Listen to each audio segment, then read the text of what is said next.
আলহামদুলিল্লাহ আমাদের গ্যাস সম্পদ রয়েছে, আমাদের মৎস্য সম্পদ আছে, পশু সম্পদ আছে, কৃষি সম্পদ আছে, আরো রয়েছে বিপুল জনশক্তি। জনশক্তিকে আজ সবচাইতে বার্ডেন মনে করা হয়। জনশক্তিকে বলা হয় বাংলাদেশের সবচাইতে বড় সমস্যা, জনশক্তি সমস্যা। এটা হচ্ছে যে সরকার আসে তারই ভূতে পায়, যে যায় লঙ্কা সে আর মানুষ হালে ফেরে না, মানুষগুলি তার জন্য জ্বালা। অথচ এই মানব শক্তি হচ্ছে শ্রেষ্ঠ শক্তি। ইউনিভার্সিটি জনমের মতো না বাড়াইয়া, এখন তো ইউনিভার্সিটি দাবি করতেছে সকলে, গ্রামে গঞ্জে থানায় রান্নাঘরে সব জায়গায় কয় আমাদের ইউনিভার্সিটি দাও। আর ইউনিভার্সিটির ফজিলত কি তা তো আমরা দেখতেইছি।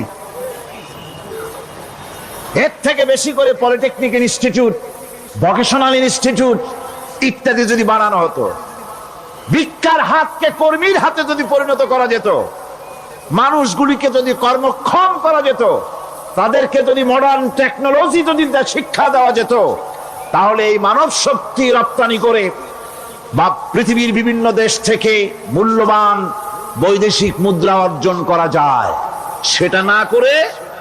সেটা না করে মানুষ হইছে জ্বালা, জনমের মতো এদেরকে মারো। এটা হচ্ছে ট্রেনের থার্ড ক্লাস প্যাসেঞ্জার্স মেন্টালিটি। সেটা কিরকম?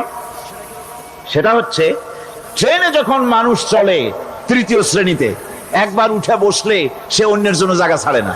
জায়গা খালি আছে, আর একজন আসে বললে ভাই আমার একটু বসতে দাও, কয় না ভাই এখানে লোক আছে। আসলে কিন্তু লোক নাই। আপনি যদি বলেন যে সেই লোক আসলে আমি জায়গা ছেড়ে দেবো, ততক্ষণ তো বসি। আপনি বসলেন, এরপরে আপনি তো বুঝছেন যে লোকটা ফাঁকিতেছে, ওই চিন্তা আপনার মধ্যেও ঢুকবে, আর একজন আসবে বসার জায়গা আছে, আপনি বলবেন না এখানে জায়গা নাই। ট্রেনের থার্ড ক্লাস প্যাসেঞ্জারদের যে মানসিকতা, বর্তমান মুসলিম দেশগুলির সরকার প্রধানেরা ঠিক ট্রেনের থার্ড ক্লাস প্যাসেঞ্জারদের চাইতো থার্ড ক্লাস। মানব শক্তিকে কাজে লাগাবার চিন্তা না করে উল্টা চিন্তা তারা করছেন। এত সম্পদ থাকা সত্ত্বেও বাংলাদেশ আজ যে অভাব সৃষ্টি হয়েছে তা কৃত্রিম, এবং তা সৃষ্টি হয়েছে এটা এর একমাত্র দায়ী এর জন্য রাজনৈতিক ষড়যন্ত্র। রাজনৈতিক ষড়যন্ত্রের কারণেই এই অভাব সৃষ্টি হয়েছে। গোড়া থেকেই আমাদের দেশটি ষড়যন্ত্রের শিকার। প্রথমে ব্রিটিশ বেনিয়ারা 200 বছর পর্যন্ত গোলামির জিনজির পরিয়ে দিয়েছে। 200 বছর গোলামির পর দ্বিজাতি তত্ত্ব এবং মুসলিম সংখ্যাগরিষ্ঠতার ভিত্তিতে 47-এর আজাদি, তারপর পশ্চিমাদের শোষণ বঞ্চনা থেকে মুক্তি লাভের জন্য 71-এর আজাদি, এরপরে দেশের 90% হচ্ছে মুসলমান। 90% কারা? চিল্লায় বলেন না কারা? পৃথিবীর এই দ্বিতীয় বৃহত্তম মুসলিম জনগোষ্ঠীকে খ্রিস্টান আর ইহুদিরা তারা চেয়েছে জনগণকে খ্রিস্টান বানাতে। আমাদের দেশের জনগণকে তারা চায় খ্রিস্টান বানাতে। যারা কমিউনিস্ট তারা চায় আমাদেরকে নাস্তিক বানাতে। আর পার্শ্ববর্তী দেশের পেইড এজেন্ট যারা আমাদের দেশে আছে, তারা চায় পৃথিবীর নিকৃষ্টতম কুফরি মতবাদ, ধর্ম নিরপেক্ষ মতবাদের মাধ্যমে গোটা জাতিকে ধর্ম থেকে দূরে সরিয়ে দিতে চায়। সুতরাং এই ষড়যন্ত্রের শিকার হয়ে আছে বাংলাদেশ। বাংলাদেশের এই আর্থসামাজিক প্রেক্ষাপটে ইসলামের বিধান ছাড়া, আল্লাহর দেওয়া বিধান ছাড়া এর কোনো মুক্তি নাই, এর নাজাতের কোনো পথ নাই। আল্লাহ রাসূল ক্ষমতা আরোহণ করলেন, রাষ্ট্রের মালিক হলেন, প্রেসিডেন্ট হলেন। রাসূলুল্লাহ কি হলেন? আল্লাহর নবী প্রেসিডেন্ট হলেন। সমাজের গরিব দুঃখীদের ব্যাপারে নবীজি বললেন, মান তারাকা মালান ফালওয়ারাসাতিহি ওয়া মান তারাকা দিয়ান আও কুল্লা ফালিয়াতিনি ফাইন্না মাওলাহু, রাওয়াহুল বুখারী। নবীজি বলেন, যে ব্যক্তি মারা গেল মরে যাওয়ার পর তার যে সম্পদ থাকবে, এই সম্পদগুলি সে যে সন্তান স্ত্রী পুত্র যাদের রেখে গেছে তা তাদের জন্যে। আর যদি সে ঋণগ্রস্ত, যদি ঋণ অবস্থায় সংসারকে রেখে যে থাকে, তাহলে তার ঋণের বোঝা, ঋণের পরিশোধের দায়িত্ব আমি মুহাম্মদ সাল্লাল্লাহু আলাইহি ওয়াসাল্লাম নিয়ে নিলাম। সমাজের যার কোনো অভিভাবক নাই, তার অভিভাবক আমি মুহাম্মদ সাল্লাল্লাহু আলাইহি ওয়াসাল্লাম। যার কোনো অভিভাবক নাই, সেজন্য আমার কাছে চলে আসে। ইসলামী রাষ্ট্র এই বিধান পেশ করেছে। এর চাইতে সুন্দরতম বিধান পৃথিবীতে আর কেউ দিতে পারে নাই। সেজন্য সেই সমাজে চুরি বন্ধ হয়েছে, ডাকাতি বন্ধ হয়েছে, জেনা বন্ধ হয়েছে, সব বন্ধ হয়ে গিয়ে সুন্দর একটি সমাজ প্রতিষ্ঠিত হয়েছিল। আর রাসূল বলেছিলেন, খাইরুল কুরুনে কারনি, সর্বশ্রেষ্ঠ যুগ হলো আমার যুগ। সুবহানাল্লাহি বিহামদিহি। মানুষ দরজা খুলে ঘুমায়েছে, কারো ক্ষুধার কষ্ট নাই, পড়ার কষ্ট নাই, খাবারের চিন্তা নাই, চুরি ডাকাতির ভয় নাই, ভয় মুক্ত। ওই যে গতকাল বলেছিলাম, যেমন একটা সমাজ আসবে, খাব্বাব চিন্তা করো না, আমি কসম করছি এমন একটা সমাজ প্রতিষ্ঠিত হবে যেই সমাজে চুরি ডাকাতি জেনা ব্যভিচার হত্যা ধর্ষণ কোনো ভয় থাকবে না। লা ইয়াখাফু ইল্লাল্লাহ, আল্লাহ ছাড়া কারো কোনো ভয়, মনের ভিতরে ভয় থাকবে না। ওয়ালাকিন্নাকুম তাস্তাজিলুন, তোমরা বড্ড তাড়াহুড়ো করতেছো, বেসবর হচ্ছ, সবর করো, তাড়াহুড়ো করো না। এমন সমাজ আসবে। রাসূলুল্লাহ এরকম একটা সমাজ গোটা পৃথিবীবাসীকে উপহার দিতে পেরেছিলেন না পারেন নাই? পেরেছিলেন কিনা? সেই কথাই আল্লাহ রাব্বুল আলামিনের কথার সঙ্গে বার মিলান। লাইসাল বিররা আন তুওয়াল্লু বুজুহাকুম কিবালাল মাশরিকি ওয়াল মাগরিব, পূর্ব পশ্চিমে কত মাথা ঘুরালে, চেহারা ঘুরালে, এটাই কিন্তু তোমার পুণ্যবান হওয়ার জন্য, নেককার হওয়ার জন্য যথেষ্ট নয়। বরং যথেষ্ট হলো আল্লাহর প্রতি ঈমান আনো, কিতাবের প্রতি, পরকালের প্রতি, ফেরেশতার প্রতি, নবীদের পরে ঈমান আনো। আর আল্লাহর মহব্বতে, আল্লাহর প্রেমে উদ্বুদ্ধ হয়ে আর একটা বড় কাজ করো, সেটা হলো ওয়াতাল মালা আলা হুব্বিহি যাবিল কুরবা ওয়াল ইয়াতামা ওয়াল মাসাকিন ওয়াবনাস সাবিল ওয়াসাইলিনা ওয়া ফির রিকাবি ওয়া কামাস সালাতা ওয়া আতাজ যাকাত ওয়াল মুফুনা بعهدهم إذا عاهدوا والصابرين في البأساء والضراء وحين البأس أولئك الذين صدقوا وأولئك هم المتقون। আরেকটি গুরুত্বপূর্ণ কাজ করতে হবে আল্লাহ পরকালে বিশ্বাস করার সাথে সাথে, সেটা হলো এই, তোমাদের জানের মতো প্রিয় ধন এবং সম্পদকে আল্লাহর মহব্বতে খরচ করতে হবে। সেজদা দিয়া কপালে দাগ লাগাইছো, কিন্তু প্রতিবেশীকে সাহায্য করো নাই, গরিবদেরকে দাও নাই, এতিমকে দাও নাই, বোনকে ঠকাইছো, মেয়েকে ঠকিয়েছো, তোমার ওই সেজদায় কিয়ামতে কাজ দিবে না। প্রকৃতপক্ষের নেককার পুণ্যবান হওয়ার জন্য গরিব জনসাধারণকে সহযোগিতা করতে হবে। এরপরে মাঝখান থেকে যেটা বাদ দিয়েছিলাম, বলেছিলাম নামাজ এবং যাকাত। আমি যাকাতটা কালকে আগে নিয়ে এসেছিলাম, নামাজটা ছিল আগে।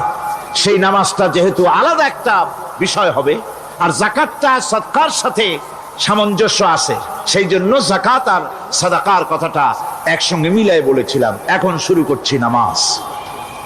সালাত, সালাত এর আবিধানিক অর্থ হচ্ছে কোন জিনিসের দিকে মুখ ফিরানো। সালাতের অর্থ হচ্ছে নিকটবর্তী হওয়া, মুখ ঘুরানো, মুতাওয়াজ্জা হওয়া। ওই যে হযরত ইব্রাহিম আলাইহিস সালাম বলেছিলেন, ইন্নী ওয়াজ্জাহতু ওয়াজহিয়া লিল্লাযী ফাতারাস সামাওয়াতি ওয়াল আরদ। জানেন আপনারা? পড়েন, إني وجهت وجهي للذي فطر السماوات والأرض حنيفا وما أنا من المشركين। নিশ্চয় আমার মুখ ঘুরায় দিলাম কার দিকে? যিনি আকাশ এবং জমিনের স্রষ্টা, সব কিছুর মালিক যিনি, তার দিকে আমি মুতাওয়াজ্জা হলাম। নামাজের অর্থই হচ্ছে মুতাওয়াজ্জা হওয়া, মুখ ঘুরিয়ে দেওয়া, চেহারা ঘুরিয়ে দেওয়া। আর নামাজের আরেক অর্থ হচ্ছে নিকটবর্তী থেকে আরো নিকটবর্তী হওয়া। আমরা কি নিকটবর্তী হতে চাই? না বুঝলে কবেন কি? নিকটবর্তী হইতে চাই কার? আল্লাহ। আমরা কি আল্লাহর নিকটবর্তী হতে চাই? আল্লাহ রাব্বুল আলামিন বলেন, নিকটবর্তী হতে হলে ওয়াসজুদ ওয়াকতারিব, সেজদা দাও আর সেজদার মাধ্যমে আমার নিকটবর্তী হয়ে যাও। সেজদা দিলেই আল্লাহর নিকটবর্তী হওয়া যায়। কোন সুবহানাল্লাহ।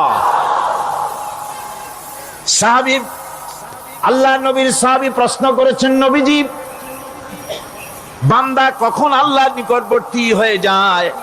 নবীজি বলেছেন, বান্দা যখন সেজদা দেয় তখন আল্লাহর বান্দার মাঝে কোনো হিজাব থাকে না, একদম আল্লাহ পাকের নিকটবর্তী হয়ে যায় বান্দা যখন সেজদায় পড়ে যায়।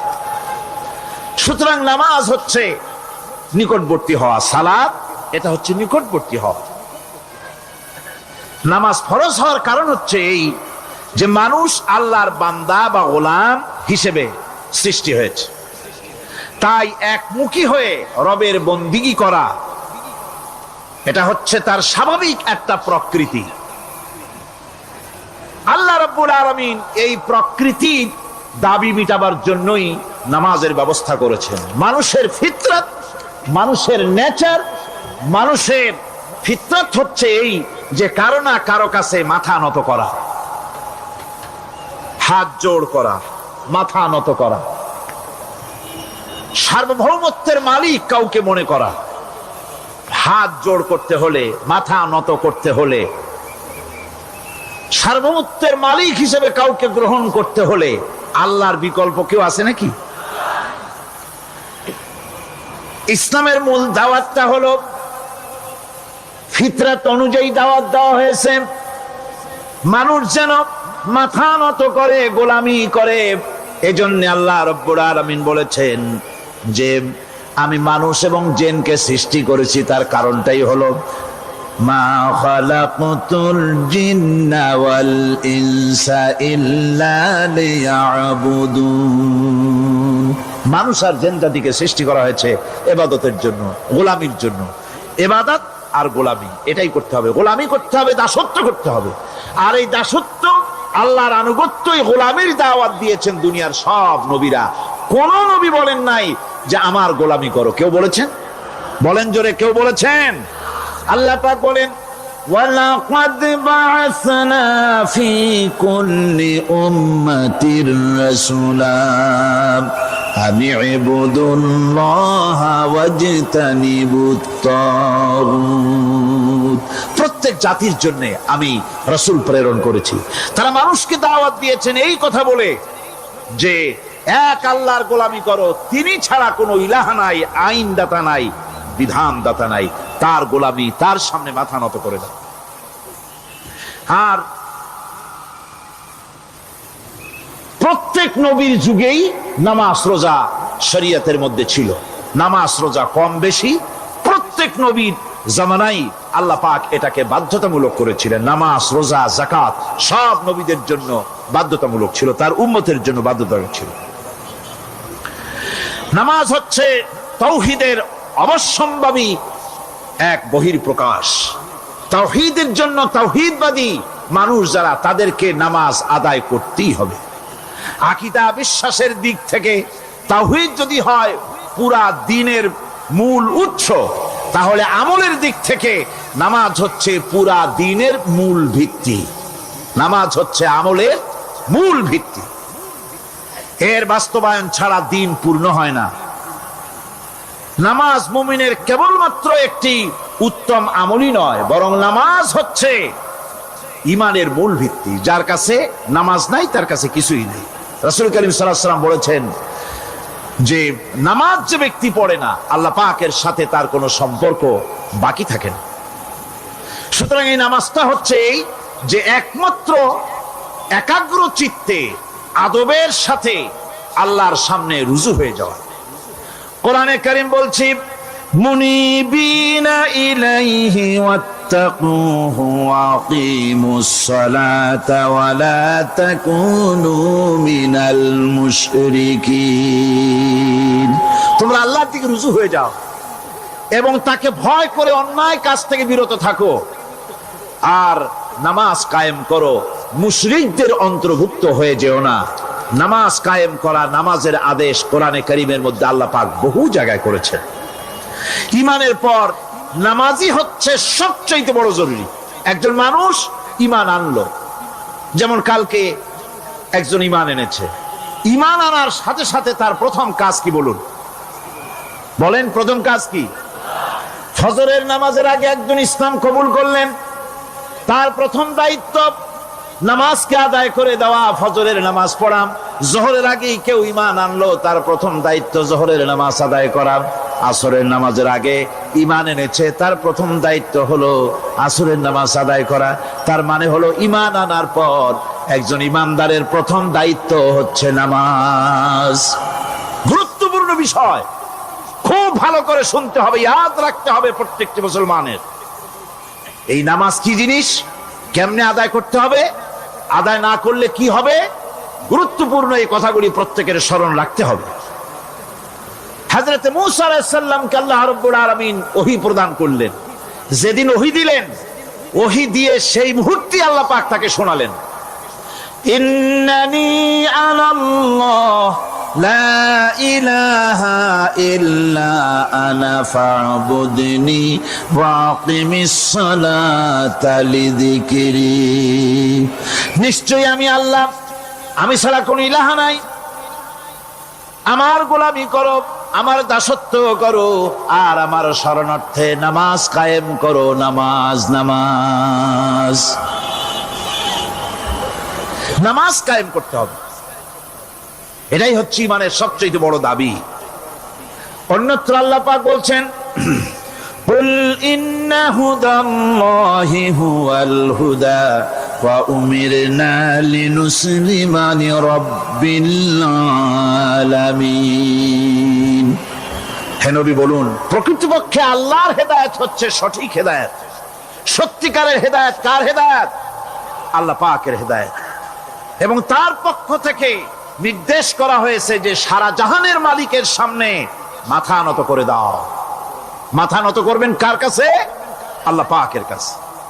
ওয়া আনাকিমুস সালাতা ওয়াত্তাকুহু ওয়া হুয়াল্লাযী ইলাইহি তুহশারুন।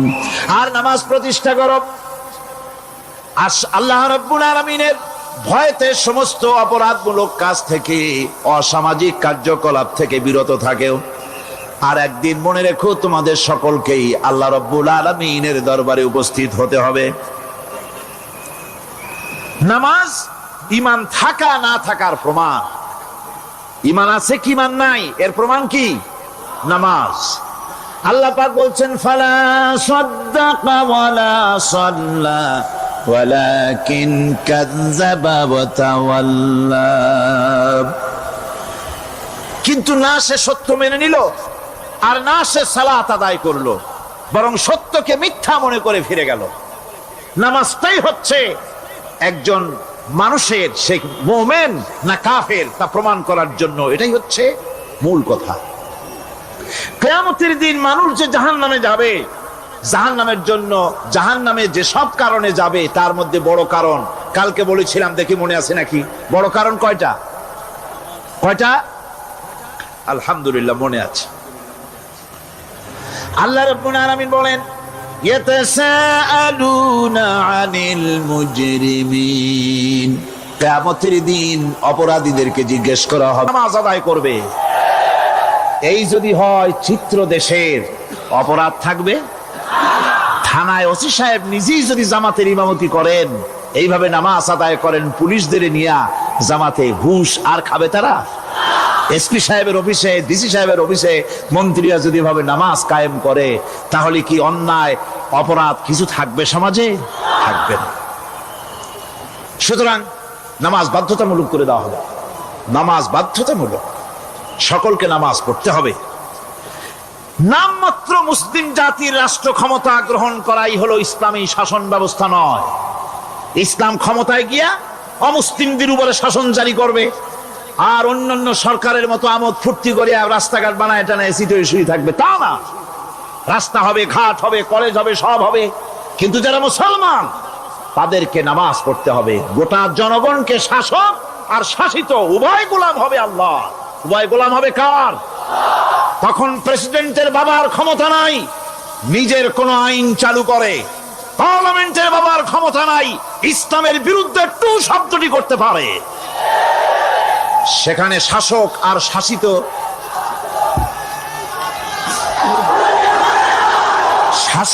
শাসিত হয়ে যাবে একজন এক হুকুমদাতার গোলাম।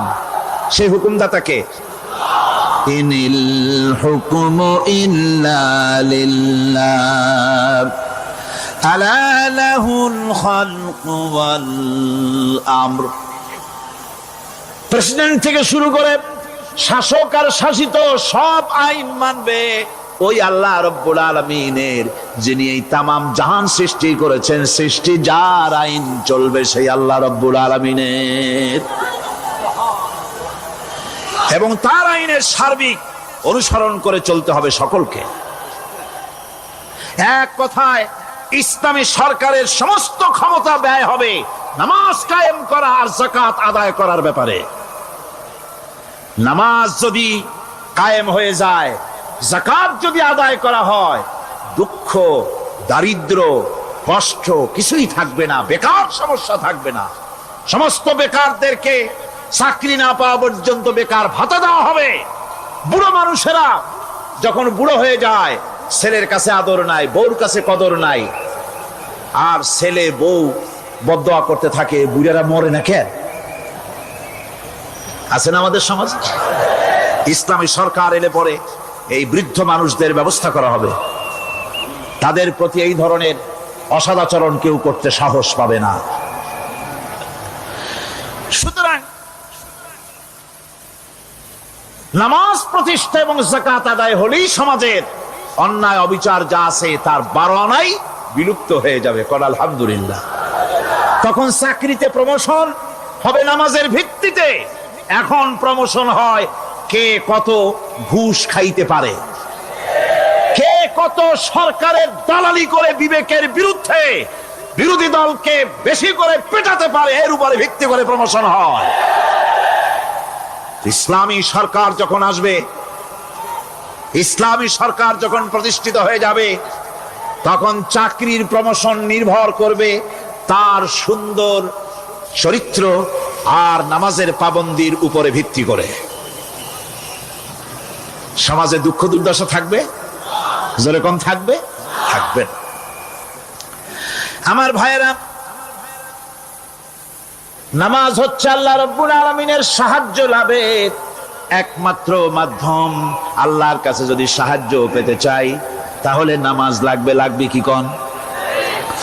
وَلَقَدْ أَخَذَ اللَّهُ مِيثَاقَ بَنِي إِسْرَائِيلَ وَبَعَثْنَا مِنْهُمُ 12 نَقِيًّا وَقَالَ اللَّهُ إِنِّي مَعَكُمْ لَئِنْ أَقَمْتُمُ الصَّلَاةَ। আল্লাহ পাক বলেন, বনি ইসরাইলদের নিকট আমি ওয়াদা নিয়েছিলাম, তোমরা যদি মানুষদেরকে অসামাজিক কার্যকলাপ থেকে যদি তোমরা ফিরাইতে পারো, মানুষদেরকে অসামাজিক কার্যকলাপ থেকে তোমরা ফিরাবে। 12টা গোত্রের জন্য 12 জন নকিব নির্দিষ্ট করে দেওয়া হলো, তাদের দায়িত্ব দেওয়া হলো। মানুষদেরকে, সমাজের লোকদেরকে অন্যায় কাজ থেকে তারা ফিরাবে, ভালো ভালো কাজ করার জন্য তাদেরকে আদেশ করবে, অসামাজিক অধর্মীয় কাজ থেকে বাঁচাবার চেষ্টা করবে। এইটা যদি তোমরা করো তাহলে আমি তোমাদের সাথে আছি। শর্ত হলো একটা, তোমাদেরকে নামাজ কায়েম করতে হবে। নামাজ যদি কায়েম করো আমার মদদ তোমাদের জন্য অবধারিত হবে। নামাজ প্রতিষ্ঠা করলেই আল্লাহর সাহায্য লাভ করা যায় জীবনের সকল ক্ষেত্রে। নামাজ হচ্ছে অপকর্মের প্রতিবন্ধক, নামাজ পড়লে অন্যায় কাজ থেকে বাঁচার পর, অন্যায় থেকে বাঁচাই কিসে? নামাজ। আল্লাহ রাব্বুল আলামিন বলেন, উতলু মা উহিয়া ইলাইকা মিনাল কিতাবি ওয়া আকিমিস সালাম ইন্নাস সালাতা তানহা আনিল ফাহশাই ওয়াল মুনকার। হে নবী, এই কিতাব তেলাওয়াত করো, যা তোমার প্রতি অবতীর্ণ করা হয়েছে, এই কিতাব তেলাওয়াত করো আর নামাজকে প্রতিষ্ঠা করো। নিঃসন্দেহে নামাজ মানুষকে পাপাচার থেকে বাঁচায়া দেয়। অশ্লীলতা, পাপাচার থেকে মানুষকে বাঁচায় কে? জোরে চিল্লা এখন কে? নামাজ। এই নামাজ মানুষকে অন্যায় কাজ থেকে বাঁচায় দেয়। নামাজ যে মানুষকে অন্যায় কাজ থেকে বাঁচায়, কেমনে বাঁচায়? আমরা যে নামাজ পড়ি, এই নামাজে তো আমাদেরকে অন্যায় কাজ থেকে বাঁচাইতে পারে না। নামাজি বহুত মানুষ আছে অন্যায় করে, করে কিনা? কোন না করে না? করে। নামাজি অথচ অন্যায় করে। আর আল্লাহ বলছেন নামাজিকে, নামাজ তাকে অশ্লীলতা থেকে ফিরায়। তাহলে কথা কারটা ঠিক? আল্লাহটা। জোরে বলেন, কারটা ঠিক? অবশ্যই আমার আল্লাহর কথা হক। আমি ভুল করতেছি, আমি যেন কোথাও ভুল করতেছি, সামথিং ইজ রং, কোথাও যেন আমরা ভুল করে বসতেছি, সেই ভুলটা কি আমরা আবিষ্কার করতে চেষ্টা করবো ইনশাআল্লাহ। প্রথম যে কথাটা সেটা হচ্ছে এই যে আমরা যা নামাজে পড়ি আমরা তা বুঝি না। কথা ঠিক কিনা? আমি যদি এখন প্রশ্ন করি সামি আল্লাহু লিমান হামিদা অর্থ কি কোন, ফার্স্ট ডিভিশনে কয়েকটা লেটার নিয়ে ফেল করবেন এরকম লোক আছেন না নাই? সুবহান রাব্বিয়াল আলা অর্থ কি জানি না, সুবহান রাব্বিয়াল আযীমের অর্থ কি জানি না, দোয়া কুনুত অর্থ কি জানি না, তাশাহুদ অর্থ কি জানি না, সূরা ফাতিহার অর্থ কি জানি না। এমন কি উযুর মধ্যে কয়টা ফরজ তা অনেকের জানা নাই। কথা কি বেশি বললাম না ঠিক বলছি? একজনে জিজ্ঞেস করলো, মিয়া উযুতে কয় ফরজ? কয় হুজুর কি মনে করেন এটা বুঝি জানি না, এটা তো সাধারণ ব্যাপার, বলেন না কয় ফরজ? কয় উযুতে তো 17 ফরজ। কি কি? কয় হাত ধোয়া, পাও ধোয়া, মুখ ধোয়া, নাক ধোয়া, চোখ ধোয়া, জিহ্বা ধোয়া, মাথা ধোয়া। বলতে বলতে গুনে দেখা গেল প্রায় 19টার মতো বলছে। বলা হলো, মিয়া বললেন আপনি উযুতে ফরজ 17টা, কইলেন আপনি 19টা। কয় হুজুর জানি আরো, বলি না আপনাদের ভয়তে।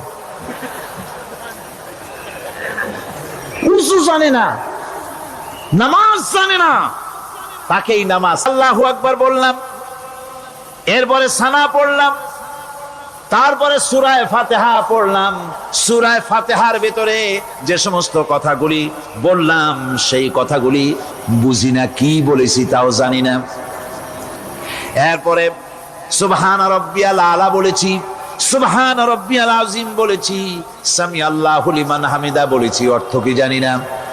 আল্লাহ তা শুনতে পান, যে ব্যক্তি আল্লাহর প্রশংসা করেন তিনি তা শুনতে পান। নামাজের মধ্যে আইডিয়া দেওয়া হচ্ছে, তুমি যে আল্লাহর জন্য নামাজ পড়তেছো, প্রশংসা করতেছো, এটা এমন নয় যে আল্লাহ পাক দেখছেন না বা শুনতেছেন না। তুমি যা বলতেছো, প্রশংসা করতেছো, আল্লাহ পাক তা শুনতে পাচ্ছেন। সামি আল্লাহু লিমান হামিদা। সুবহান রাব্বিয়াল আলা, আমি মহান সর্বশ্রেষ্ঠ আল্লাহ রাব্বুল আলামিনের পবিত্রতা ঘোষণা করছি, আমি তার প্রশংসা করছি। সূরা ফাতিহার কি আমরা বলি আপনারা ব্যাখ্যা দেখে বুঝে নিয়েন, সেগুলি আমি এখানে বলে বাকি কথা সব শেষ করতে পারবো না। এরপরে আমরা নামাজের মধ্যে দোয়া কুনুত পড়ি। সেই দোয়া কুনুতে যে কি ওয়াদাটা করি, অন্তত আমার তো মনে হয় সাধারণ মানুষের মধ্যে 99.9 লোকেরা জানে না দোয়া কুনুতে কি পড়ে, অর্থ বোঝে না। দোয়া কুনুতের মধ্যে বলা হচ্ছে, আল্লাহুম্মা ইন্না নাস্তাঈনুকা, হে আল্লাহ আমি তোমার কাছে সাহায্য চাই। কার কাছে সাহায্য চাই? আল্লাহর কাছে সাহায্য চাই। নামাজের ভিতরে বলতেছেন, এই কথা যদি অর্থ আপনি জানতেন যে তোমার কাছে সকল ব্যাপারে সাহায্য চাই তোমার কাছে, এই কথাটা যদি মনে প্রাণে বুঝতেন, তাহলে দুনিয়ায় কোনো মাজারে গিয়া মরা জিন্দা মানুষের কাছে গিয়া নিজের ছেলে মেয়ে চাইতেন না, চাকরির উন্নতি চেতেন না। আপনি নামাজের ভিতরে বলতেছেন আপনার কাছে, আয় আল্লাহ আপনার কাছে সর্বপ্রকারের সাহায্য আপনার কাছে চাই। নামাজের ভিতরে কিসের মধ্যে বলতেছেন? বিশ্বাস যদি করতেন, যদি বুঝতেন, তাহলে যত বড় পীর আসুক দেশ থেকে আর বিদেশ থেকে, সন্তান চাওয়ার জন্য পাগল হয়ে পায়ের উপরে পড়ে থাকতেন না, আল্লাহর কাছেই চাইতেন। কার কাছে চাইতেন? এরপরে বলতেছেন ওয়ানাস্তাগফিরুকা, তোমার কাছে ক্ষমা চাই, গুনাহ করেছি, অনেক গুনাহ করেছি, তোমার কাছে ক্ষমা চাই, কারণ সাহায্য করতে পারো তুমি, গুনাহ মাফ করতে পারো তুমি। গুনাহ মাফ করার ক্ষমতা কি আছে পৃথিবীর কারো? আকাশে জমিনে আল্লাহ ছাড়া মানুষের গুনাহ কেউ মাফ করতে পারে? এরপরে বলতেছি ওয়ানুমিনু বিকা, আয় আল্লাহ আমি তোমার উপরে ঈমান এনেছি, পরিপূর্ণভাবে তোমার উপরে ঈমান এনেছি, ওয়া নাতাওয়াক্কালু আলাইক, আর তোমার উপরেই কেবলমাত্র ভরসা করেছি। ঈমান এনেছি তোমার উপরে, ভরসা করছিও তোমার উপরে। এই কথাগুলি যদি আমরা বুঝতাম তাহলে আত্মাটা বড় হয়ে যেত, মাথাটা আল্লাহ ছাড়া কারো সামনে নত হতো না। ঠিক না বেটি? আল্লাহ ছাড়া কারো সামনে মাথা নত হতো না।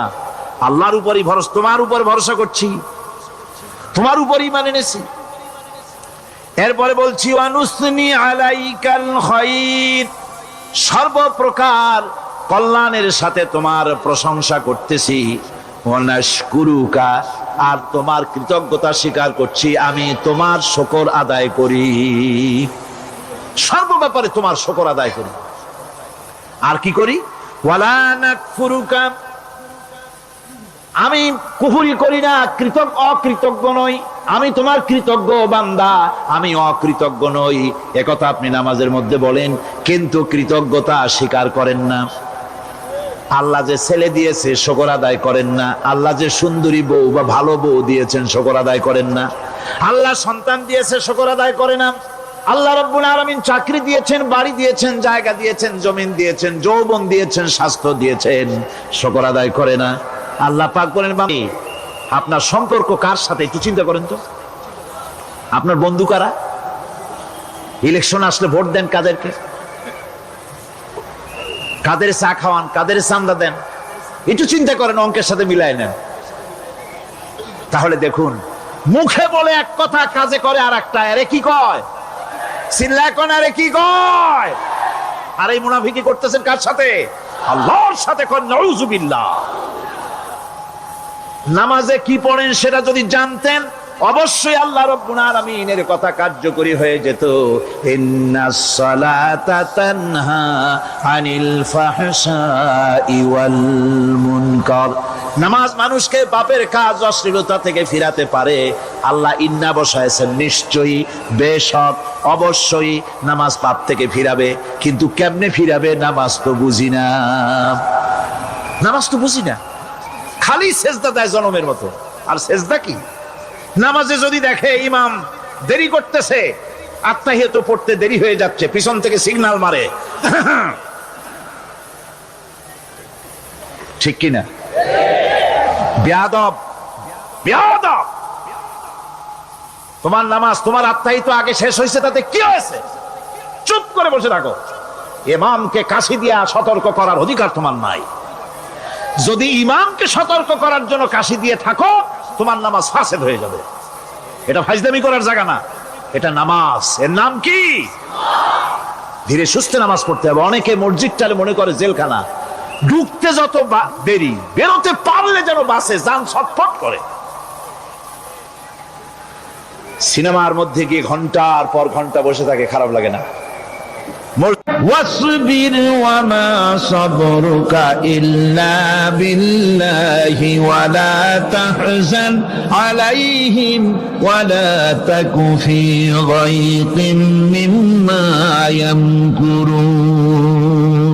হে রাসূল, সবরের সাথে কাজ করতে থাকুন। আপনার এই সবরের তৌফিক তো আল্লাহই দিয়েছেন। আর ওদের সমস্ত ষড়যন্ত্র, ওদের অপকৌশলে আপনি দুঃখিত হবেন না, চিন্তা করবেন না, ভারাক্রান্ত হবেন না। আপনি নিশ্চিত থাকুন। ওয়াসবির লিহুকমি রাব্বিকা ফাইন্নাকা বিআয়ুনিনা। হে নবী, আপনার রবের চূড়ান্ত ফয়সালা আসা পর্যন্ত ধৈর্য ধারণ করুন। আপনি তো আমার চোখের সামনে। সুবহানাল্লাহ, সুবহানাল্লাহ। আপনি আমার চোখের সামনে, কে আপনাকে কি করবে আমি দেখবো না? সুবহানাল্লাহ। মন্ত্রী যদি, এই সলিমুদ্দিন মার্কা মন্ত্রী যত আছে, এই মন্ত্রীরা যদি কয় ব্যথা তো ভয় কিসে, আমি তোকে দেখছি না, সাহসটা কেমন বাড়ে, কেমন বাড়ে সাহস। আর এ কোনো মন্ত্রী ছাতা মাতা না, কোন প্রেসিডেন্ট রাজা বাদশা না, আকাশ আর জমিনের মালিক আমার আল্লাহ রাব্বুল আলামিন বলছেন, হাবিব কোনো চিন্তা নাই, আপনি আমার চোখের সামনে। ওরা চায় আপনাকে দুনিয়া থেকে মিটাই দিতে, আর আমি চাই ওয়ারাফানা লাকা যিকরাক, আপনার প্রশংসা তো হবে গোটা বিশ্ব জুড়ে, সর্বত্র ছড়িয়ে যাবে আপনার নাম। সুবহানাল্লাহি বিহামদিহি। আল্লাহ পাক অন্যত্র বলেছেন, ওয়ালাকাদ কুযযিবাত রুসুলুম মিন ক্বাবলিকা ফাসাবারু আলা মা কুযযিবু ওয়া উযু হাত্তা আতাহুম নাসরুনা। হে মুহাম্মদ সাল্লাল্লাহু আলাইহি ওয়াসাল্লাম, আপনার পূর্বে অসংখ্য নবী রাসূল এই পৃথিবীতে আসছে এবং জুলুম আর নির্যাতনের শিকার তারা হয়েছেন, অবশেষে তাদের প্রতি আল্লাহর সাহায্য এসেছে। সুতরাং আপনাকেও ধৈর্য ধারণ করতে হবে, ধৈর্য ছাড়া কোনো পথ নাই, ধৈর্য আপনাকে ধারণ করতেই হবে। আর এই ধৈর্য ধারণ করলে পরে আল্লাহর চূড়ান্ত ফয়সালা আসবে, তখন আল্লাহ পাক মেহেরবানি করবেন। আমার ভাইরা, এই ধৈর্য পৃথিবীর সমস্ত পয়গম্বরেরা ধৈর্য অবলম্বন করেছেন, কখনো অধৈর্য হন নাই। দিন কায়েমের সংগ্রামে নবী রাসূলগণ দারুণ ভাবে সবর ইখতিয়ার করেছেন। বৃদ্ধবাদীদের সকল রকমের নির্যাতন, অপকৌশল, ষড়যন্ত্র, এই সব কিছু মোকাবেলা করেছেন ধৈর্যের নীতি অবলম্বন করি, কখনো ধৈর্যচ্যুতি তাদের মধ্যে ঘটেনি। বরং আল্লাহ রাব্বুল আলামিন তাদের প্রতি সন্তুষ্ট হয়েছেন। যারা এই ধৈর্য ধরেছে তাদের উপরে সন্তুষ্ট হয়ে আল্লাহ রাব্বুল আলামিন বলেছেন, ওয়া কাআইয়িম মিন নাবিয়্যিন কাতালা মাআহু রিব্বিয়ুন কাসীর। এর আগে অনেক নবী এসেছিলেন যাদের সাথে বহু আল্লাহওয়ালা লোক লড়াই করেছেন। فما وهنوا لما أصابهم في سبيل الله وما ضعفوا وما استكانوا। আল্লাহর পথে তাদের উপর যত বিপদ এসেছিল তারা হতাশ হয়ে পড়েন নাই, দুর্বলতা দেখাননি, বাতিলের সামনে মাথাও নত করেন। ওয়াল্লাহু ইউহিব্বুস সাবিরিন। আর আল্লাহ পাক ধৈর্যশীল যারা, তাদেরকে আল্লাহ পাক ভালোবাসেন। আমার ভাইরা, ধৈর্যের পরিচয় রাসূল করিম সাল্লাল্লাহু আলাইহি ওয়াসাল্লাম উহুদের ময়দানে যখন আক্রান্ত হয়ে গেলেন, চতুর্দিকে কাফেররা ঘিরে ধরেছে, বাঁচার কোনো পথ নাই। সাহাবায়ে কিরাম রাসূলকে পাহারা দিলেন। যারা রাসূলকে পাহারা দিতে দাঁড়াইছেন, জীবন দিয়া পাহারা দিতে দাঁড়ায় গেছে,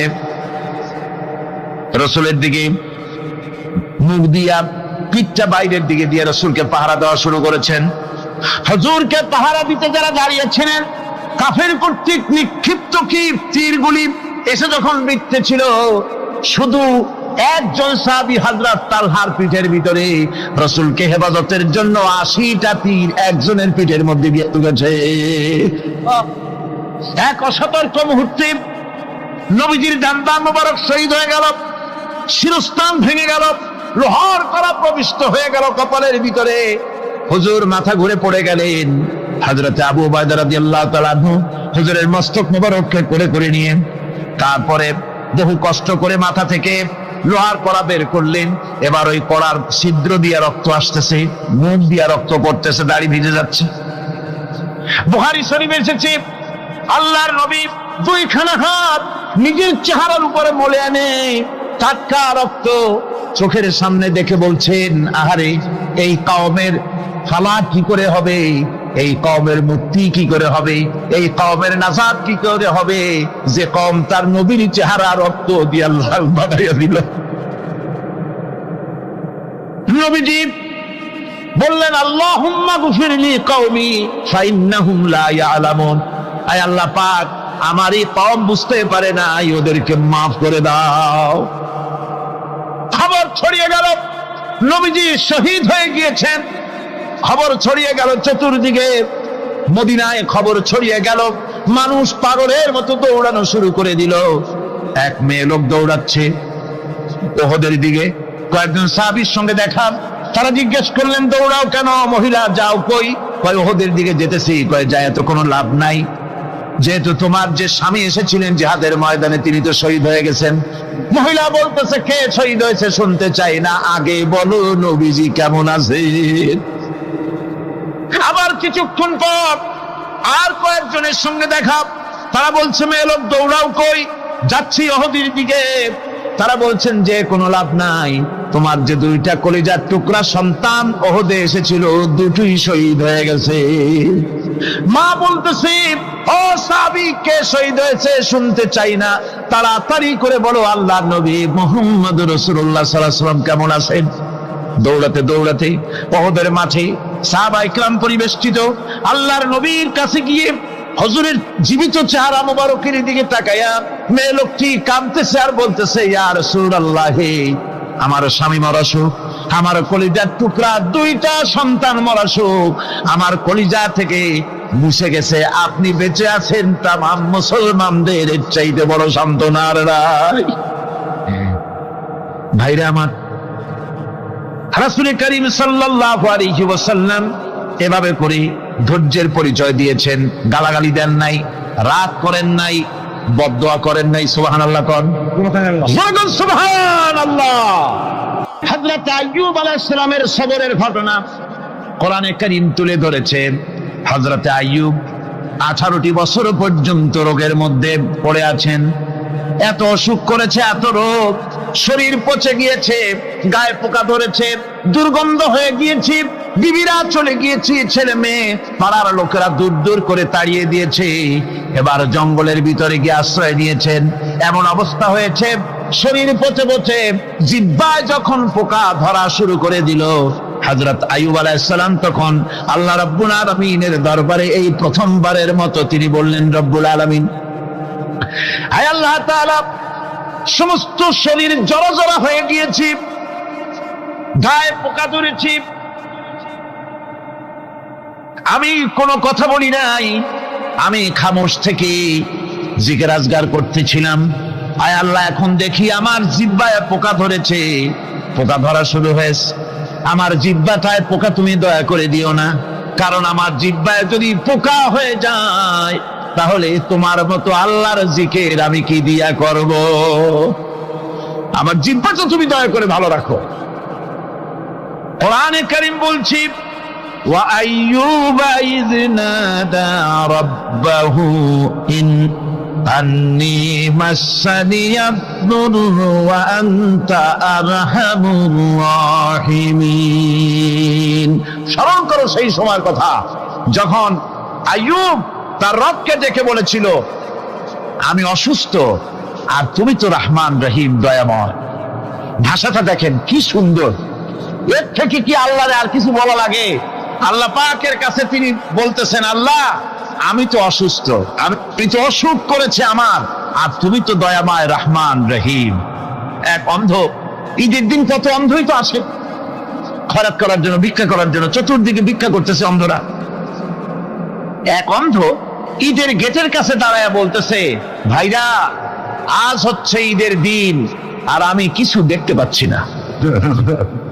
বেশি পয়সা পাইনি, মানুষের দিন তার প্রতি আকৃষ্ট হয়ে গেছে। আরে কি কথা, আজ ঈদের দিন, সকলে আনন্দ করছে আর আমি কিছুই দেখতে পাচ্ছি না। সে কিন্তু কিছু চায় নাই। ভাষার ভিতরে, কথা বলার ভিতরে এ ধরনের টেকনিক আছে।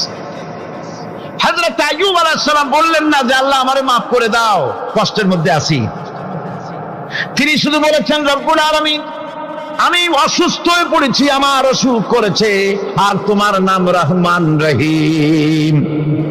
এতটুকু কথা বলেছেন। আল্লাহ রাব্বুল আলামিনের দরজায়, তার দরবারে আইয়ুব আলাইহিস সালামের ডাক চলে গেছে, যায় নাই? কোন অসুবিধা আছে নাকি? কোন অসুবিধা নাই। পানির তলা দিয়া যদি কেউ ডাক দেয় পাহাড়ের ভিতরে বসে যদি কেউ ডাক দেয়, আল্লাহ রাব্বুল আলামিন তা শুনতে পান। ইউনূস আলাইহিস সালাম মাছের পেটে বসে চিৎকার মেরেছিলেন, লা ইলাহা ইল্লা আনতা সুবহানাকা ইন্নী কুনতু মিনাজ জালিমিন। তিনি বলছিলেন, আয় আল্লাহ তাআলা, আমি তোমার প্রশংসা করছি, তুমি ছাড়া উপাস্য নাই, মাবুদ নাই। আমি তোমার পবিত্রতা ঘোষণা করছি, আমি তো জালিমদের অন্তর্ভুক্ত হয়ে গেছি। বাস এতটুকুন কথাই বলেছেন। আল্লাহ পাক বলছেন, ইউনূসের ডাক তো কেউ শোনে নাই, পানির মধ্যে কেউ শোনে নাই, জমিনের কেউ শোনে নাই, মহাশূন্যের কেউ শোনে নাই, কিন্তু মাছের পেটের ভেতরে থেকে গভীর অতল দরিয়ার তলদেশ থেকে মাছের পেটের ভিতরে বসে আমার ইউনূস যে ডাক দিল, ওই ডাক আমি আরশের মালিক আমি শুনতে পেয়েছি। আর সঙ্গে সঙ্গে জবাব দিয়েছি, ফাস্তাজাবনা লাহু ওয়া নাজ্জাইনাহু মিনাল গাম্মি ওয়া কাযালিকা নুজিল মুমিনিন। ডাকের সাড়া দিলাম, বিপদ দিয়া বাঁচায় দিলাম। শুধু ইউনূসের না, আল্লাহ পাক এ জায়গায় আবার ওয়াদা করলেন, দুনিয়ার যত মুমিন বান্দা আছে তারা যদি কখনো বিপদে পড়ে যায় আর আমারে যদি ডাকে, আমি এইরকম করে বিপদ থেকে বাঁচায়া দেব। আইয়ুব আলাইহিস সালাম যখন আল্লাহ রাব্বুল আলামিনের কাছে ফরিয়াদ করলেন, আল্লাহ পাক তখন বলছেন, কোরআনে কারীম বলছে, ফাস্তাজাবনা লাহু فكشفنا ما به من ضر وآتيناه أهله ومثلهم معهم رحمة من عندنا وذكرى للعابدين। আমি আইয়ুবের দোয়া কবুল করে নিলাম, শুধু তার পরিবার বর্গই দিলাম না, বরং আরো কিছু নিয়ামত আমি তাকে দান করে দিলাম। এবং তাই জন্য যেহেতু তারা ছিল আমার অনুগত বান্দা, আমার বাধ্যগত, আমি এই জন্য রহম করেছি, সমস্ত রোগ শোক আমি মাফ করে দিয়েছি। আমাদের সামান্য একটু জ্বর হয়, যদি 2-3 দিন জ্বর হয়েছে, জ্বর ছাড়ে না, বলে যে এত ভালো ভালো কাজ করি তারপর আমার এত জ্বর হওয়া লাগে, অমুকরা এত পাপ করে, তা তো কিছুই হয় না। খালি আল্লাহ আমার এই চোখে দেখলো, আমার বউর অসুখ, আমার অজুমুড়ি ছাড়ি না। ভাইরা, আপনি ঠিক পান না যে কি গুনাহ আপনি করেন। কোরআনে কারীম বলছি, ওয়ামা আসাবাকুম মিন মুসিবাতিন ফাবিমা কাসাবাত আইদিকুম ওয়া ইয়াফু আন কাসীর। যত বিপদ তোমাদের উপর আছে সব 2 হাতের কামাই করা, আর আমি তো অনেকগুলো ক্ষমা করে দেই। তোমরা যত পাপ করো, আকাম করো, সবগুলির শাস্তি যদি দুনিয়ায় দিতাম, শ্বাস করার সময় পেতে না। অসুখ হলেই অধৈর্য হয়ে যেও না, ধৈর্য ধরো। আল্লাহ পাক বলেন, শুধু আইয়ুব নয়, ওয়া ইসমাঈল ওয়া ইদরিস ওয়া যাল কিফলি কুল্লুম মিনাস সাবিরিন। এইভাবে করে ইসমাঈল, ইদ্রিস, জুলকিফল সবাই ছিল ধৈর্যশীল। জোরে বলেন সুবহানাল্লাহ। ধৈর্যের চরম পরাকাষ্ঠা ছিলেন তিনি। কোরআনে কারীম নবীদের এই কথাগুলি আমাদের শোনাচ্ছেন। হযরত ইয়াকুব আলাইহিস সালাম কলিজার টুকরা সন্তান হযরত ইউসুফ আলাইহিস সালামের জন্য তার মনটা পাগল ছিল।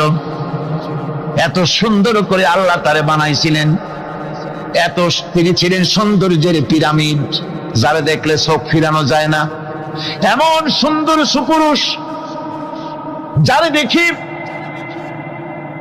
সেই যুগের সুন্দরী যুবতী মেয়েরা রূপের মোহে পড়ে নিজেদের আঙ্গুলগুলি কেটে ফেলে দিয়েছিল। রূপের মোহে এমন অবশ হয়ে গেছে, আঙ্গুল কেটেছে, হাত কেটেছে, টের পায় নাই। আবার ভুল বুঝবেন না, দুনিয়ার সেরা সুন্দর পুরুষ ইউসুফ আলাইহিস সালাম, তা কিন্তু রাসূলের চাইতে বেশি নয়। হযরত উম্মুল মুমিনিন আয়েশা রাদিয়াল্লাহু তাআলা আনহা তিনি বলেছেন, যেই সব সুন্দরী রমণীরা ইউসুফ আলাইহিস সালামকে দেখে রূপের মোহে পড়ে নিজেদের আঙ্গুলগুলো কেটে ফেলেছিল। ওরা যদি আমার হাবিবকে দেখতো, ওরা যদি আল্লাহ রাসূলকে দেখতো, তাহলে হাত কাটতে কাটতে কোন ফাঁকে যে কলিজা কেটে ফেলে দিত ওরা টের পেত না। আবার বন্ধুগণ, হযরত আইয়ুব আলাইহিস সালাম সন্তানের মায়া, অন্যান্য ভাইরা হিংসায় পড়ে গেল, তারা নিয়ে তাকে কুয়ায় ফেলে দিল। সেখান থেকে তারা একটা ছাগল বা কোনো পশু জবাহ করে তার রক্ত মাখাইয়া জামা এনে হাজির করে দিল হযরত ইয়াকুব আলাইহিস সালামের সামনে, যে তারে নিয়ে খেলা করতে গিয়েছিলাম, আমরা খেলায় লিপ্ত ছিলাম, বাগে খাইয়া ফেলাইছে। এগুলি কি গপ্প? এগুলি কি কোরআন? আল্লাহ পাক শোনাচ্ছেন, বিশ্ববাসীকে শোনাইছেন। সূরা ইউসুফের চাইতে এত সুন্দর উপাখ্যান গোটা পৃথিবীতে আর নাই। সুবহানাল্লাহ। অনেকে ইউসুফ জুলাইখার কেসা খুব মজা করে পড়ে, ফুর্তি করে, প্রেমের গল্প পড়ে। এটা কোনো প্রেমের গল্প নয়। ইউসুফ আলাইহিস সালাম, জুলাইখা ইউসুফ আলাইহিস সালামের জন্য কাঁদতে কাঁদতে চোখ কানা হয়ে গেছে। এরপর ইউসুফ আলাইহিস সালাম জুলাইখারে পাওয়ার জন্য পাগল হয়ে গেছে। নাউজুবিল্লাহ, এটা হয়নি কখনো। তিনি আল্লাহর পয়গম্বর। আর আল্লাহ কেমনে তারে বাঁচিয়েছেন? যখন জুলাইখা ঘরের ভিতরে সুন্দর করে যৌন উন্মাদনামূলক চিত্র অঙ্কিত করে ঘরের মধ্যে আটকায় দিয়েছে, তালা লাগায় দিয়েছে, আর নিজে যৌন দীপক কাপড় চোপড় পরেছে না পরার মতোই। সে যুগের সুন্দরী মেয়ে জুলাইখা। তার কুপ্রবৃত্তিকে চরিতার্থ করার জন্য আহ্বান করা হয়েছে। হযরত ইউসুফ আলাইহিস সালাম লক্ষ্য করে দেখলেন এমন জায়গা, এখান থেকে পালাবার তো পথ নাই, দরজা বন্ধ করে দিয়েছেন। তিনি শুধু তখন কেবলমাত্র আল্লাহ রাব্বুল আলামিনকে ভয় করলেন। আল্লাহকে ভয় করে আল্লাহর নাম নিয়ে যখন তালাবদ্ধ দরজার দিকে দৌড় দিয়েছেন, আল্লাহ রাব্বুল আলামিন আপন কুদরতে তালাগুলি খুলে দরজা তার জন্য উন্মুক্ত করে দিলেন। ইউসুফ আলাইহিস সালামকে ফালাই দিয়ে এভাবে করে কাপড় এনে দিল তার সামনে, রক্তমাখা কাপড় পেয়ে হযরত ইয়াকুব আলাইহিস সালাম সন্তানদের মুখে কাহিনী শুনে তিনি কি বললেন? কোরআনে কারীম তা কোট করেছে। তিনি চিক দিলেন না, ফাল দিলেন না, ফিট হয়ে পড়লেন না। তিনি বললেন, কলিজার টুকরা সন্তান, তার মরার খবর শুনেছেন? তিনি বললেন কি? ফাসাবরুন জামিলুন ওয়াল্লাহুল মুস্তাআনু আলা মা তাসিফুন। আমি উত্তম সবর অবলম্বন করব। তোমরা যে কাহিনী রচনা করেছো এর বেলায় আমি আল্লাহর কাছে সাহায্য চাই। আমি উত্তম সবর অবলম্বন করব। আমার ভাইয়েরা, 11 ভাই মনে করেছিল ইউসুফ আলাইহিস সালামকে মরণ কুয়ায় ফালাই দিছি। তারা তো ঠিক পায় নাই এটা মরণ কুয়া না, এটা হচ্ছে একটা সুড়ঙ্গ, যাকে ইংরেজিতে বলে টানেল। এটা এমন একটা সুড়ঙ্গ, ওরা মনে করেছে মরণ কুয়া, কিন্তু আল্লাহ রাব্বুল আলামিন এই কুয়াতে এমন বানালেন, ওরা একদিকে ফালাই দিল মরণ কুয়ায়, এ কুয়ার আর এক মুখ দিয়া আল্লাহ রাব্বুল আলামিন ইউসুফ আলাইহিস সালামকে নিয়ে মিশরের সিংহাসনে বসায়া দিলেন। এটা মরণ কুয়া নয়, এটা রাজ সিংহাসনে বসার সুড়ঙ্গ পথ। ইউসুফ আলাইহিস সালাম আজ প্রেসিডেন্ট। সুবহানাল্লাহ, প্রেসিডেন্ট হয়ে বসে আছেন। ওদিকে কেনানে অভাব লেগে গেছে, সেখানকার মানুষেরা সাহায্য নিতে এসেছে। ওই 11 ভাইও আসছে। হযরত ইউসুফ আলাইহিস সালাম দেখেই চিনে ফেলেছে। ওরা কিন্তু তখনও ঠিক পায় নাই। হযরত ইউসুফ আলাইহিস সালাম চিনে ফেলেছেন। এখন কি করা উচিত? সবগুলাকে ঠ্যাং উপরের দিকে উঠাইয়া তারপরে সমানে ধোলাই দেওয়া হইতে স্বাভাবিক ছিল, আমাদের মতো মানুষ হইলে। ঠিক কিনা? ঠিক তো বলবেনি, অভ্যাস তো এটাই। হযরত ইউসুফ আলাইহিস সালাম তাদের সামনে পরিচয় দিলেন। তারা যখন বুঝতে পারলো, লজ্জায় তাদের মাথা হেট হয়ে গেল। হযরত তার এক তো লজ্জা, আর 2 নম্বরের ভয়, জান নিয়া কেনানে কেউ ফিরে যাইতে পারবো না। এখন অবস্থা হয়েছে যে জীবনই যায় নাকি এখানে। হযরত ইউসুফ আলাইহিস সালাম ভাইদের এই করুণ দুরবস্থা বুঝতে পারলেন, বুঝে চরম ধৈর্য ধরে তিনি কি বললেন? তিনি বললেন, লা তাসরিবা আলাইকুমুল ইয়াউম। ও ভাইরা, তোমাদের বিরুদ্ধে আমার কোনো ক্ষোভ নাই, দুঃখ নাই, বিদ্বেষ নাই, হিংসা নাই, আল্লাহর রাস্তে মাফ করে দিলাম। আল্লাহু আকবার, সুবহানাল্লাহ। এর নাম পয়গম্বর। এর নাম কি? পয়গম্বর। কিসের লেনিন, কিসের মার্কস? জওয়ানেরা, ভুল পথে মানুষ চলেছিল, আলহামদুলিল্লাহ আল্লাহ এগুলারে ডাস্টবিনে ফালাই দিছে। কারণ আলহামদুলিল্লাহ, আলহামদুলিল্লাহ। পয়গম্বর কারে বলে? কারে বলে পয়গম্বর? কি চরিত্র! রাসূল করিম সাল্লাল্লাহু আলাইহি ওয়াসাল্লাম তাকে একজন সাহাবী বলছিলেন, হুজুর বলছেন এই কামটা করলা না কেন? সাহাবী বললেন, হুজুর আপনি যদি চোখের ইশারায় বলতেন মুখ দিয়ে না কইয়া, তাও তো আমি কামটা করে ফেলতাম, আমি তো বুঝি নাই।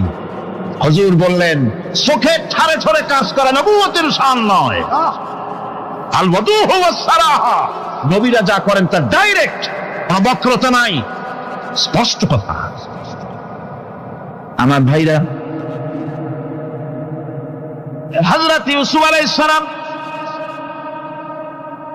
বিনিয়ামিনকে কাছে নিয়ে পরিচয় দিলেন তার ভাইদের সামনে। কোরআনে কারীম বলছে, ক্বালা আনা ইউসুফ ওয়া হাদা আখি قد من الله علينا إنه من يتقي ويصبر فإن الله لا يضيع أجر المحسنين। আমি ইউসুফ আর এই হচ্ছে আমার ভাই। আল্লাহ আমাদের উপর ইহসান করেছেন। প্রকৃতপক্ষে যারা আল্লাহকে ভয় করে এবং সবর এখতিয়ার করে, আল্লাহ এভাবে তাদেরকে, তাদের আমলকে নিষ্ফল হতে দেন না। আমার এই জামাটা নিয়ে যাও।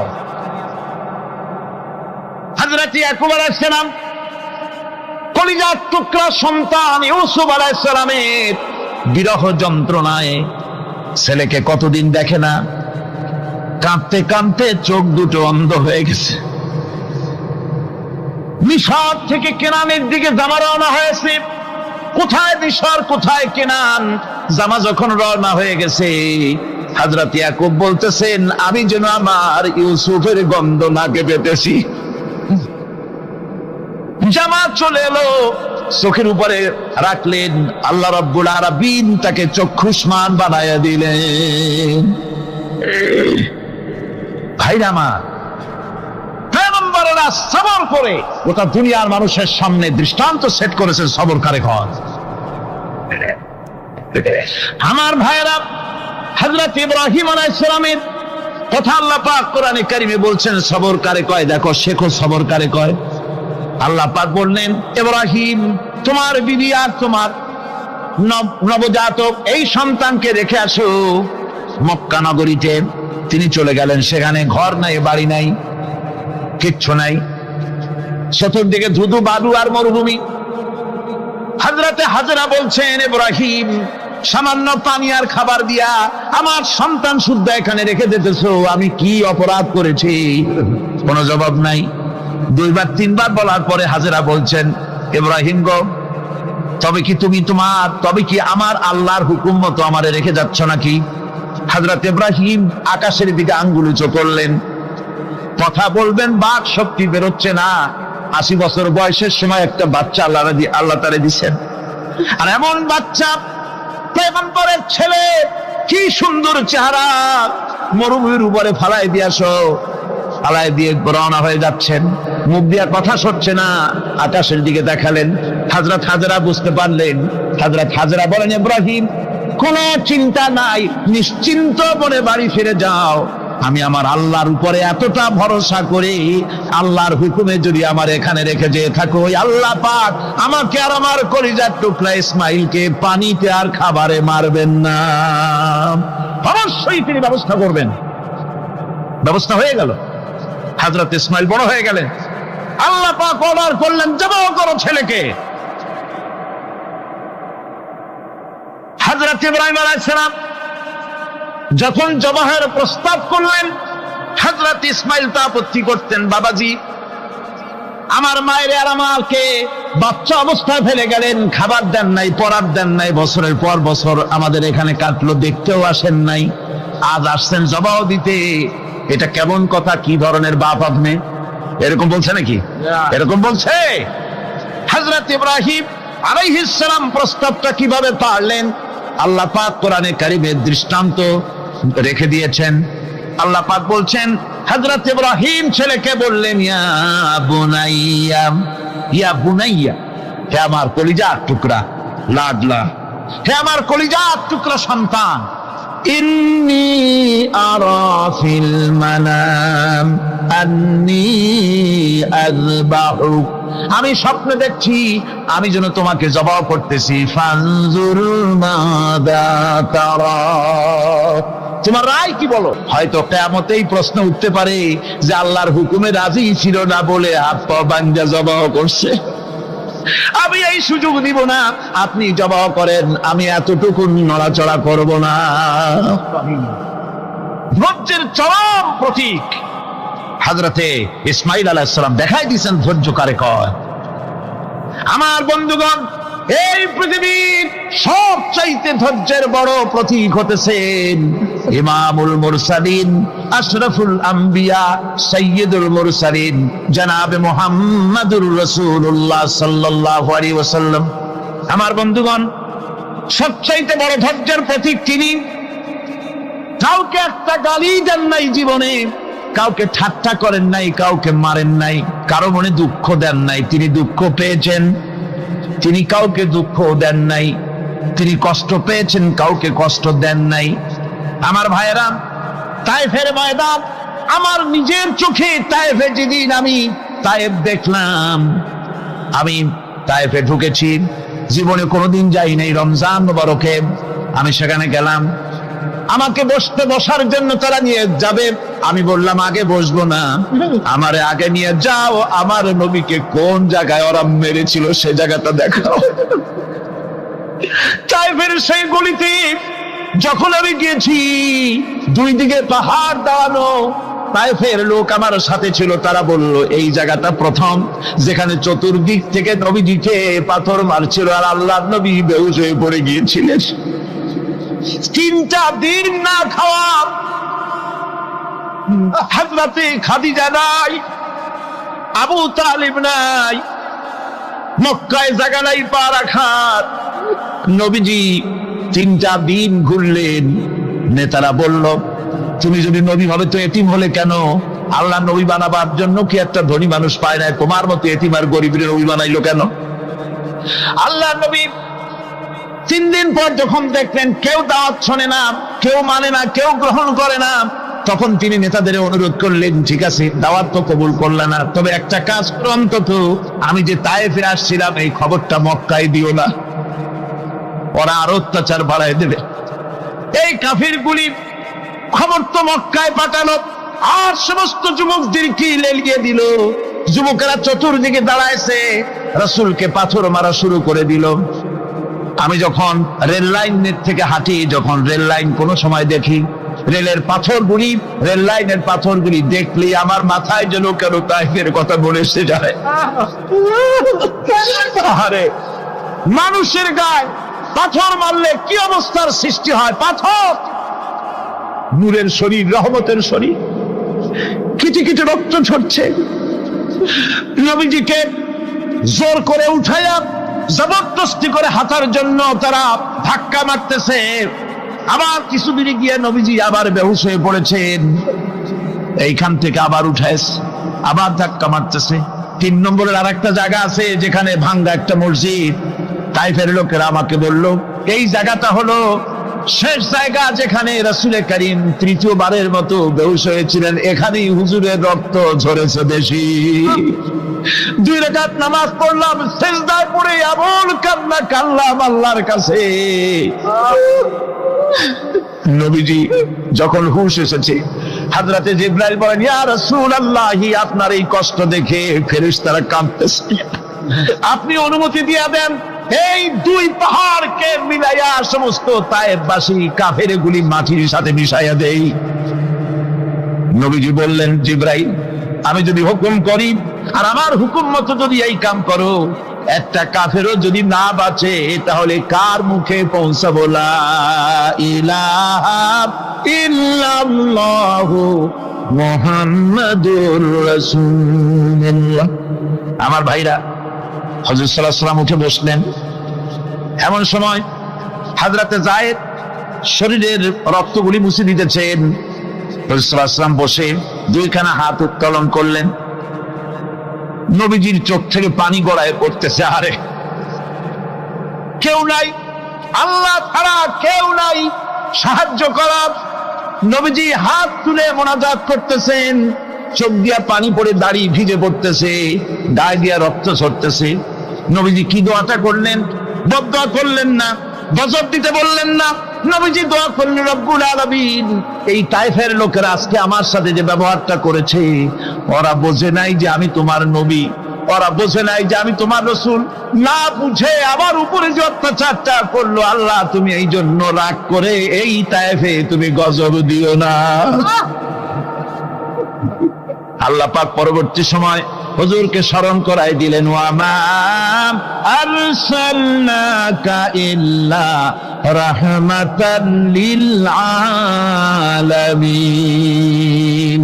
ও নবী, আপনি হচ্ছেন আমার সমস্ত সৃষ্টি জগতের জন্য, আপনি আমার বাবা, আমার গোটা বিশ্বের জন্য আপনার, আমার সৃষ্টি জগতের জন্য আপনি আমার করুণা। একটা রাসূলের এই কষ্ট দেখে বাগান থেকে এক গ্লাস আঙ্গুরের শরবত এনে হাজির করেছে। এত কষ্টের পর 3 দিনের না খাওয়া আঙ্গুরের একটা শরবত পাইয়া হুজুর খুব খুশি হলেন। শরবত গ্লাস পান করে হুজুর বলছেন, তোমার নাম না আফতাস? তিনি বলছেন, হ্যাঁ হুজুর, আমার নাম আফতাস। তোমার বাড়ি না ইউনূস আলাইহিস সালামের গ্রামে? বলে, হ্যাঁ, আমার বাড়ি সেই গ্রামে। তা আপনি কি করে জানলেন আমার নাম আফতাস আর আমার বাড়ি ইউনূস আলাইহিস সালামের গ্রামে? আপনি জানলেন কি করে? হুজুর বললেন, আমি নবী, হযরত ইউনূস নবী, একজন নবীর খবর আর একজন নবীর কাছে থাকে। রাসূল করিম সাল্লাল্লাহু আলাইহি ওয়াসাল্লাম সবর ইখতিয়ার করেছিলেন, ধৈর্য অবলম্বন করেছিলেন, আর আল্লাহ পাক তাকে নির্দেশ করেছেন, সবর করো।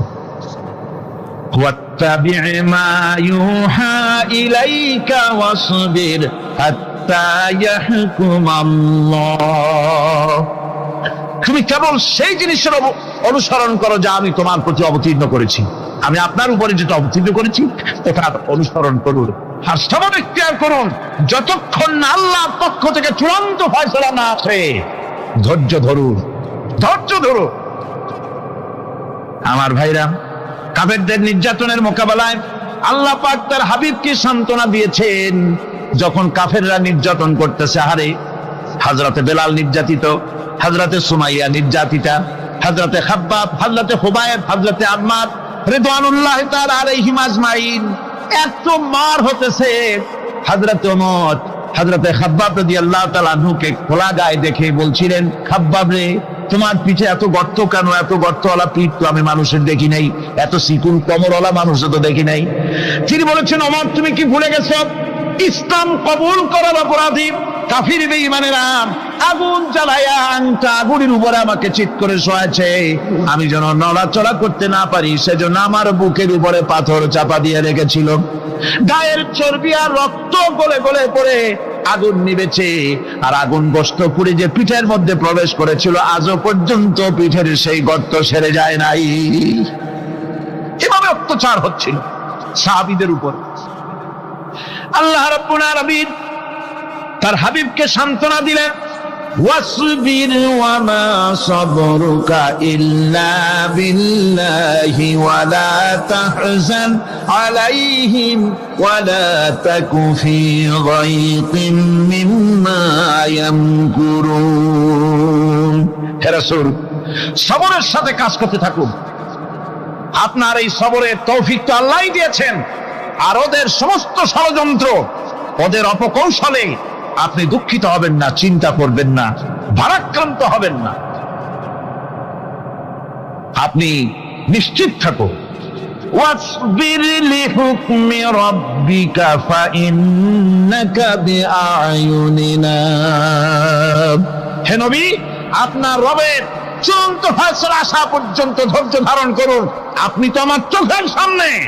সুবহানাল্লাহ, সুবহানাল্লাহ। আপনি আমার চোখের সামনে, কে আপনাকে কি করবে আমি দেখবো না? সুবহানাল্লাহ। মন্ত্রী যদি, এই সলিমুদ্দিন মার্কা মন্ত্রী যত আছে, এই মন্ত্রীরা যদি কয় ব্যথা তো ভয় কিসে, আমি তোকে দেখছি না, সাহসটা কেমন বাড়ে, কেমন বাড়ে সাহস। আরে কোনো মন্ত্রী ছাতা মাতা না, কোন প্রেসিডেন্ট রাজা বাদশা না, আকাশ আর জমিনের মালিক আমার আল্লাহ রাব্বুল আলামিন বলছেন, হাবিব কোন চিন্তা নাই, আপনি আমার চোখের সামনে। ওরা চায় আপনাকে দুনিয়া থেকে মিটাই দিতে, আর আমি চাই ওয়ারাফানা লাকা যিকরাক, আপনার প্রশংসা তো হবে গোটা বিশ্ব জুড়ে, সর্বত্র ছড়িয়ে যাবে আপনার নাম। সুবহানাল্লাহ বিহামদিহি।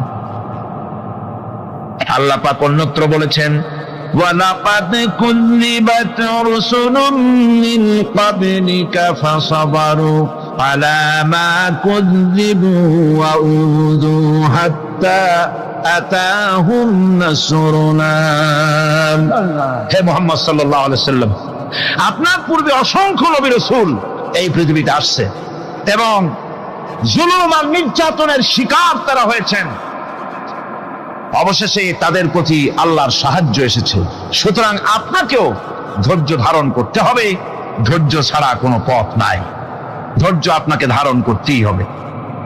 আর এই ধৈর্য ধারণ করলে পরে আল্লাহর চূড়ান্ত ফয়সালা আসবে, তখন আল্লাহ পাক মেহেরবানি করবে। আমার ভাইরা, এই ধৈর্য পৃথিবীর সমস্ত পয়গম্বরেরা ধৈর্য অবলম্বন করেছেন, কখনো অধৈর্য হন নাই।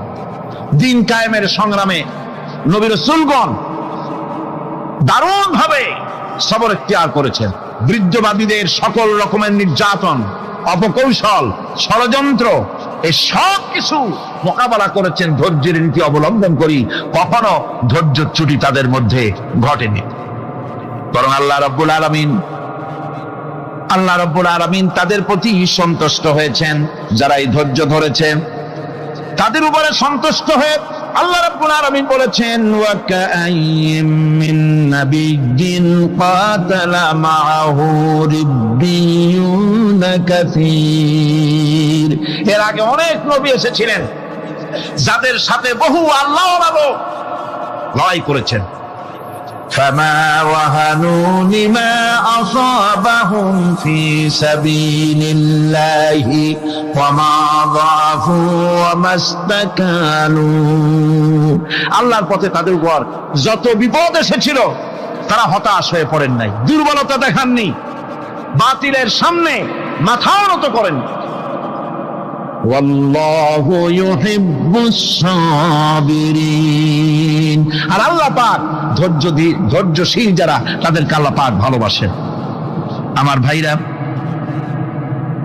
ধৈর্যের পরিচয় রাসূল করিম সাল্লাল্লাহু আলাইহি ওয়াসাল্লাম উহুদের ময়দানে যখন আক্রান্ত হয়ে গেলেন, চতুর্দিকে কাফেররা ঘিরে ধরেছে, বাঁচার কোনো পথ নাই। সাহাবায়ে কেরাম রাসূলকে পাহারা দিলেন। যারা রাসূলকে পাহারা দিতে দাঁড়াইছেন, জীবন দিয়া পাহারা দিতে দাঁড়ায় গেছে, রাসূলের দিকে মুখ দিয়া, পিঠটা বাইরের দিকে দিয়ে রাসূলকে পাহারা দেওয়া শুরু করেছেন।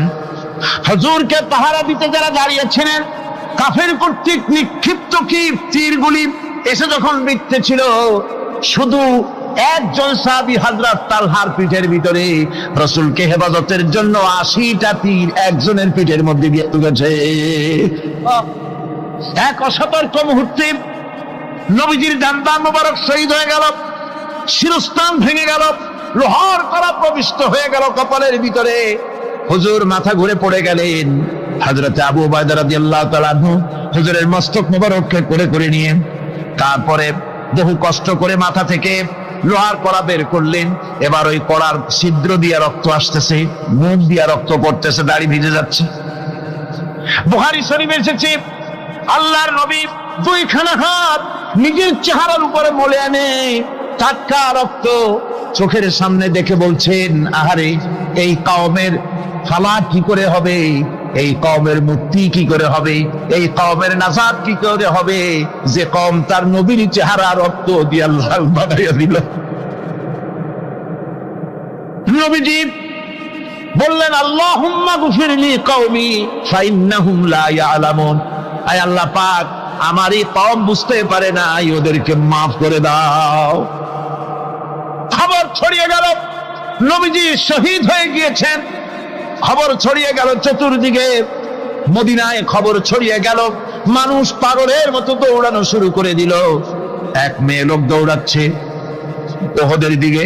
কয়েকজন সাহাবীর সঙ্গে দেখা, তারা জিজ্ঞেস করলেন, দৌড়াও কেন মহিলা, যাও কই? কয় ওহদের দিকে যেতেছি। কয় যায় তো কোনো লাভ নাই, যেহেতু তোমার যে স্বামী এসেছিলেন জিহাদের ময়দানে তিনি তো শহীদ হয়ে গেছেন। মহিলা বলতেছে, কে শহীদ হয়েছে শুনতে চাই না, আগে বলো নবীজি কেমন আছেন।